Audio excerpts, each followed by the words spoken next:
сприяти тому, що там можуть бути три таких джерела щодо утворення складу цих підрозділів.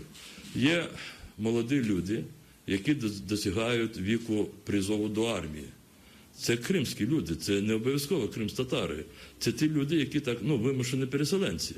Вони будуть призиватися до лав української армії, вони можуть бути призвані до цього підрозділу. Це перше. Є молоді люди, які виїжджають з Криму, бо не хочуть служити не хочуть в російській армії. Вони можуть теж бути призвані у цей підрозділ. І є люди, які контрактники. Це теж або кримські татари, або не лише кримськотатари.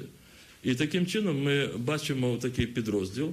Але в той же час ми розуміємо, що цей підрозділ може бути потім, скажімо так, бути одним з ланок тієї системи безпеки, яка буде утворюватися Україною на момент уже деокупації Криму. І тому ми маємо йому всі допомагати. Зрозуміло, що він має фінансуватися і буде фінансуватися, і буде отримувати накази, і бути виключно в системі українських структур, які визначені законом. Я повторююсь, це або Збройні сили, або МВС. Інших підходів немає. Єдине, що його буде відрізняти від інших підрозділів, там буде, як я так кажу, щоб було зрозуміло, халял або кошер, тобто їжа з певними такими, там не буде використання алкогольних напоїв, це буде заборонено просто. І третє, одночасно з капеланом, там буде імам, якщо буде потреба в раввіні, хай буде раввін, тут немає жодних питань. Тобто оце те, що може їх відрізняти від інших підрозділів. Вопрос можна? По черзі. Рифат Ага, Крым Хабер.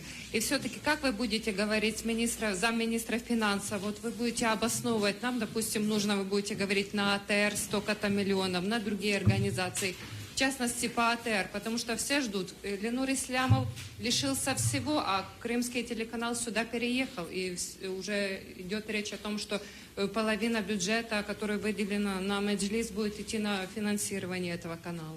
Дивіться, на Меджлис нічого не виділено. Меджлис, слава Богу, буде обходитися тими своїми можливостями, тими спонсорами, нашими людьми, які нам допомагають. Ми будемо затверджувати програми, які спрямовані на розвиток кримсько-татарського народу. І зрозуміло, якщо ми не знайдемо інших можливостей для допомоги АТРу, а це єдиний світовий кримсько-татарський телевізійний канал, зрозуміло, що АТР буде мати певні пріоритети. Наталя Палюк, Перший національний. Пане Рифату, скажіть, будь ласка, от якщо ми все-таки 1 січня побачимо, що електроенергія йде на Крим без підписання відповідних документів, про які ви говорили, і ситуація буде така несприятлива для України, то які дії далі громадських активістів, чи буде продовжена блокада громадська, і чи буде далі вона розвиватися, в тому числі в напрямку морської блокади, як було заявлено раніше? Дякую. Тут є кримські журналісти, які, я пам'ятаю, вони були на тих чисельних конференціях, які я проводив в лютому-березні 2014 року в Криму. І тоді дуже часто таких західні журналісти мені задавали таке питання. А чи готові кримські татари зі зброєю зараз здійснити спротив проти тих армат, які вторгаються, які в'їжджають в Крим?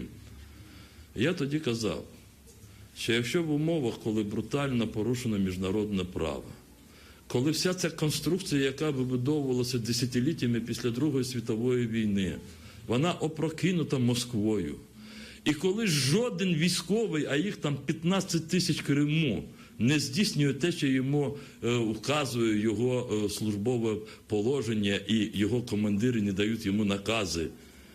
Коли 10 тисяч міліціантів, які були в кримській міліції, жоден не виконав свої обов'язки. Коли чисельна управлінська влада, а це глави адміністрації, це міністри і багато хто, вони жодних не зробили дій для того, щоб зупинити агресію. Якщо міжнародна спільнота буде думати про те, що цей маленький народ, і особливо після таких, знаєте, десятиліть потрясінь, він зможе це зробити за міжнародне суспільство, то я тоді сказав, таке суспільство, міжнародна така спільнота, вона є просто, вона є російською безнравственна. Тепер ми говоримо до електроенергії. Якщо вся Україна і вся українська громадськість буде очікувати, що далі будуть робити лише кримські татари тоді, коли на Крим протиріч цього законодавства України буде постачатися електроенергія, то щось ненормально в нашому суспільстві. Давайте будемо думати і виходити всі тепер з того, як це буде далі після 1 січня. Дякую. Я вам всім дуже дякую. Все. Агентство «Укринформ», Курталиева.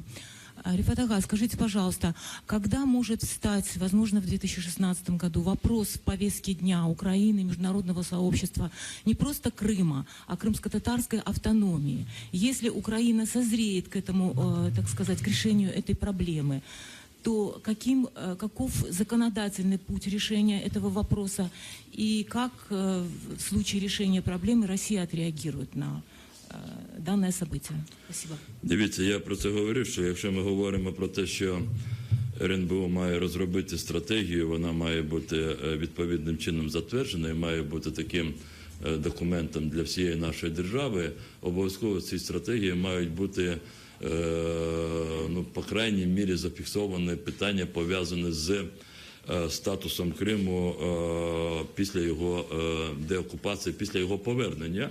Я сказав про те, що ці зміни мають бути закріплені. Це може відбуватися лише через зміни певного розділу Конституції України і прийняття низки законів. Я думаю, що ми до цього, я не думаю, я знаю, що ми до цього йдемо. Не так, можливо, швидко, як нам хотілося б, але ми йдемо на цьому шляху. Дуже багато буде залежати від моїх колег народних депутатів, і не лише від них. Але, здається, поки що, скажімо так, громадська думка, вона не дає таких причин для великих побоювань, що тут ми знову будемо не пойняті, такими, що незрозумілими. Це перше. По-друге, слухайте, мені здається, що після 2016 року в сучасному розумінні думка Росії нікого не буде цікавити. Бо дай Боже, щоб воно все відбувалося так, як зараз іде з Росією. Я думаю, що в 2016 році ми будемо мати зовсім іншу Росію і зовсім інших керівників Росії. Не 2016, а після 2016 року. І тому, мені здається, її думка теж буде виходити з міжнародного права і з позиції тих, які борються за справедливість. Чому Росію має турбувати, який буде статус Криму? Що її до цього дуже це турбувало? Вона все робила для того, щоб через певні механізми, в тому числі нібито за свою турботу про статус Криму, вона готувалася до анексії Криму. І вона це зробила. І тому мені здається, що сьогодні вже Україна, скажімо так, не продумувала в своїх подальших діях. Так, ми не зможемо абстрагуватися зовсім від Росії, бо вона залишається нашим географічним сусідом. Але з такою Росією, яка сьогодні, ніхто ніколи не буде домовлятися. Буде інша Росія. Скажіть, у мене таке одне велике запитання. Ілона Емірат, 18 канал. Скажіть, які ви бачите позитивні зміни після блокад Криму? Чи, може, звільнили політв'язня якогось в Криму? І яке відношення Росії до кримських татар після блокад Криму? Я намагався в ході, ще раз вибачаюсь, довгого такого виступу вам це пояснити. Можливо, вас не було, то вибачте мене, я не примітив вас. Можливо, ви були з самого початку. Я говорив про те, що принаймні 2 завдання, які ми виконали, я про них дуже детально говорив. Це повернення порядок денний внутрішньої і міжнародної політики. Це кардинальне здорожчання для Росії утримання Криму. Багато інших питань ми не могли вирішити, і ми розумілися про це. Ми ж не є такими, знаєте, такими новими людьми в політиці. Але хто би, йдучи на блокаду, не ставив би питання звільнення своїх заручників. Ми дуже багато спромоглися в цьому розумінні. І сьогодні про Ахтема Чийгоза, про Алі Асанова, про Мустафу Дегермінджі, про інших наших співвітчизників говорить весь світ. Прийде час. Це як з Надією Савченко. Можна сказати, а що ви зробили за ці 2 роки, а ви ж її не звільнили? Я не приймаю такі питання.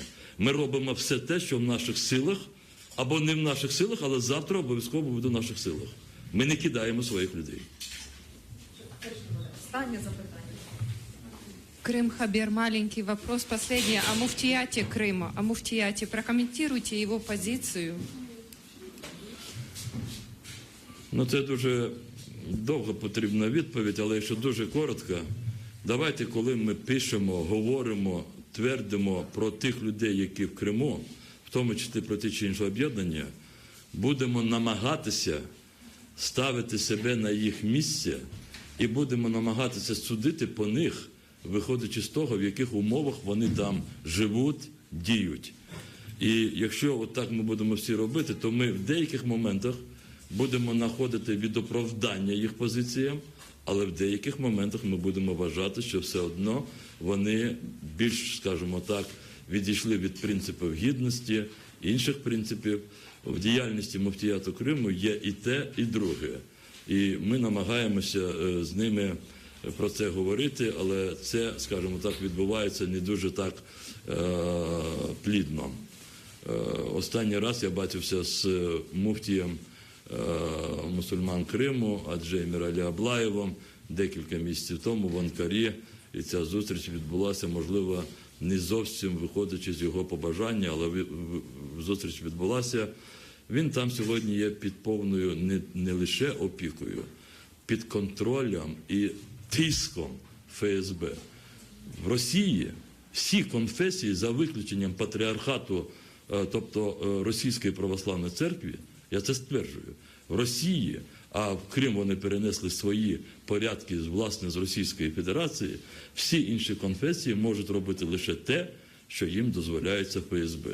А іноді вони вимушені робити те, на що їх змушують. Наша прес-конференція закінчена. Колеги, дякуємо вам, що цей рік ви приходили в гості до прес-центру Главкому. Будемо раді вас бачити вже у наступному.